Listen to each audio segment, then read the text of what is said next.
पुस्तक का नाम अतीन्द्रिय सामर्थ्य, संयोग नहीं तथ्य। लेखक पंडित श्रीराम शर्मा आचार्य। Audio file. यह संयोग था अथवा दुर्बोध। सन 1898 में एक अमेरिकी लेखक रॉबर्टसन का उपन्यास द रैंक ऑफ टायरन प्रकाशित हुआ था। उपन्यास की कथावस्तु टायरन नामक विशाल जलयान से संबंधित थी। यह जहाज 75,000 टन का विशाल यात्री जलयान था। टायरन की लंबाई 882 फीट की थी और इसमें 3 प्रोपेलर थे। जहाज में सवार यात्रियों की संख्या लगभग 3000 थी और लेखक ने पूरे उपन्यास में काल्पनिक टायरन को कभी न डूबने वाला जहाज बताया। लेकिन एक वर्ष अप्रैल के महीने में जहाज की पेंदी में बर्फ की चट्टान टकराने के कारण एक छेद हो जाता है और जहाज में पानी भर जाता है। फलतः जहाज पानी में डूब जाता है। लेखक ने काल्पनिक जहाज और उसमें सवार यात्रियों में से सबके डूब जाने का कारण नावों का अभाव बताया था। प्रकाशित होते ही उपन्यास की हजारों प्रतियां हाथों हाथ बिक गईं। रोमांचकारी उपन्यासों की लोकप्रियता प्रायः वर्ष 2 वर्ष तक ही रहती है, परंतु 14 वर्ष बाद उस उपन्यास की मांग एकदम अब तक के सभी उपन्यासों की लोकप्रियता का रिकॉर्ड तोड़ने लगी। कारण था उपन्यास में वर्णित काल्पनिक जहाज, काल्पनिक दुर्घटना और काल्पनिक यात्रियों की काल्पनिक जल समाधि शब्दतः सत्य सिद्ध हो उठी थी। लोगों ने सन 1912 की अप्रैल 15-16 के समाचार पत्रों में पढ़ा। 14 अप्रैल की रात्रि को 11:40 पर एक यात्री जहाज SS टाइटैनिक इंग्लैंड से अमेरिका जाते हुए उत्तर अटलांटिका में बर्फ की चट्टान से टकराकर पेंदी में सुराख होने से डूब गया है। यह उस प्रसिद्ध यात्री जहाज की प्रथम यात्रा थी, किंतु आश्चर्यजनक संयोग था कि 14 वर्ष पूर्व मार्गरेट रॉबर्टसन के उपन्यास द रैंक ऑफ टायरन का काल्पनिक जहाज भी टायरन था। वह भी अपनी प्रथम यात्रा में डूब जाता है। उसमें वर्णित दुर्घटना टायरेनिक दुर्घटना के विवरण से सटीक मेल खाती थी। टायरेनिक जहाज का भार भी लगभग 75,000 टन था। उसकी ऊंचाई 882 फीट थी। उस जहाज में 3 प्रोपेलर लगे हुए थे। उसमें लगभग 2500 यात्री सवार थे। काल्पनिक टायरन जहाज से यह विवरण कितना संगति खाता है, यह प्रस्तुत लेख की प्रारंभिक पंक्तियों में देखा जा सकता है। आश्चर्य की बात तो यह है कि काल्पनिक टायरन के बारे में भी उन्हीं विशेषताओं का उल्लेख किया गया था जिनके दावे टायरेनिक जहाज का निर्माण करने वाली जहाज कंपनी ने किए थे।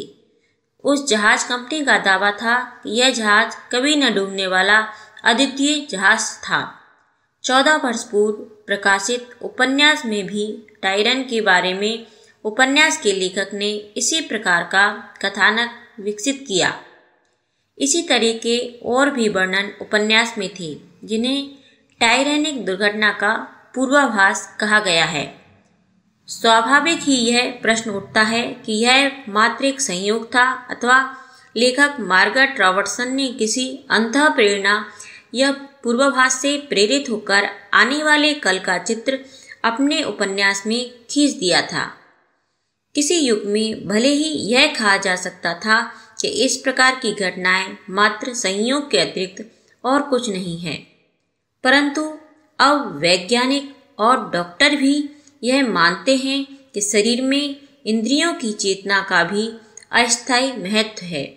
स्थायी रूप से दर्शन, श्रवण, घ्राण, उत्प्रेरण और संवेदन की सभी क्षमताएं मस्तिष्क में विद्यमान हैं। थैलेमस नामक अंग भीतरी मस्तिष्क में होता है जो सिर के केंद्र में अवस्थित है। यही केंद्र सभी तन्मात्राओं के ठहरने का स्थान है। इसी के ऊपर पीनियल ग्रंथि होती है जो देखने का काम करती है। पीनियल ग्लैंड को तीसरा नेत्र भी कहते हैं। प्यूटिटरी ग्लैंड्स और सुषुम्ना शीर्ष, मेडुला ऑब्लिगेटा जो शरीर के संपूर्ण अवयवों का नियंत्रण करते हैं, वे सब भी मन से संबंधित हैं। मस्तिष्क का यदि वह केंद्र काट दिया जाए तो शरीर के अन्य सब संस्थान बेकार हो जाएंगी।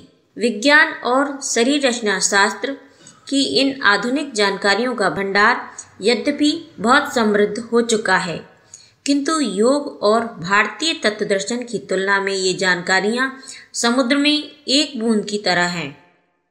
भारतीय तत्ववेत्ताओं ने मन को सर्वशक्तिमय इंद्रियातीत ज्ञान का आधार माना है। उसकी शक्तियों को ही ब्रह्म में लीन कर देने से हाड़ मास का मनुष्य सर्वजयी और कालजयी हो जाता है। महर्षि पतंजलि ने इस तत्वदर्शन का साधन स्वरूप बताते हुए कहा है, परिणाम त्रय संयमात तीता नागत ज्ञानम, योग दर्शन विभूति परिषद। 3 परिणामों में चित्त का संयम करने से भूत और भविष्य का ज्ञान होता है।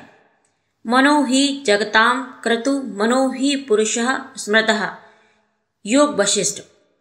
संसार को रचने वाला पुरुष भी स्वयं मन ही है और मन में सब प्रकार की शक्तियां हैं।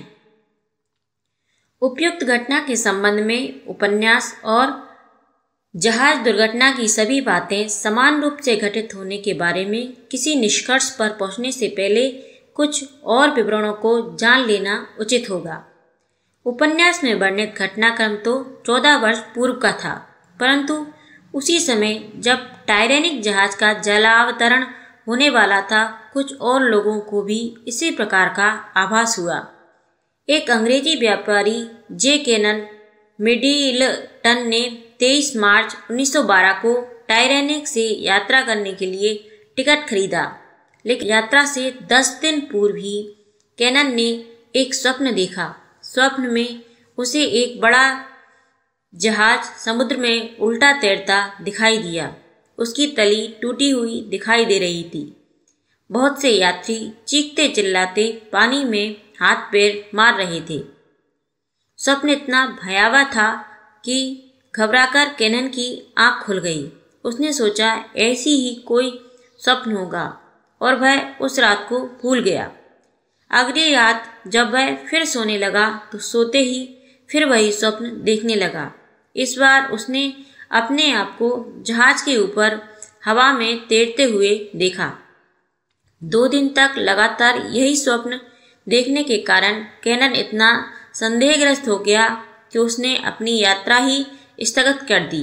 दुर्घटना के बाद उसने लंदन की सोसाइटी ऑफ साइकोलॉजिकल रिसर्च को पत्र लिखकर अपने स्वप्न की जानकारी दी। यह विवरण सोसाइटी की पत्रिका में भी प्रकाशित हुआ। वेरी ग्रांट ने एक दूसरे ही प्रकार का विवरण फॉर मेमोरी नामक पुस्तक में लिखा है, जो सन 1956 में न्यूयॉर्क से प्रकाशित हुई थी। वेरी ग्रांट ने लिखा है कि जिस दिन टाइटैनिक जहाज अपनी पहली यात्रा का आरंभ कर रहा था, जहाज का भोंपू बज चुका था और इंजन भी स्टार्ट हो चुका था, तब उसके पिता जैक मार्शल और उसकी मां आइल ऑफ वाइट दूसरी ओर मकान की छत पर जहाज को रवाना होते देख रहे थे।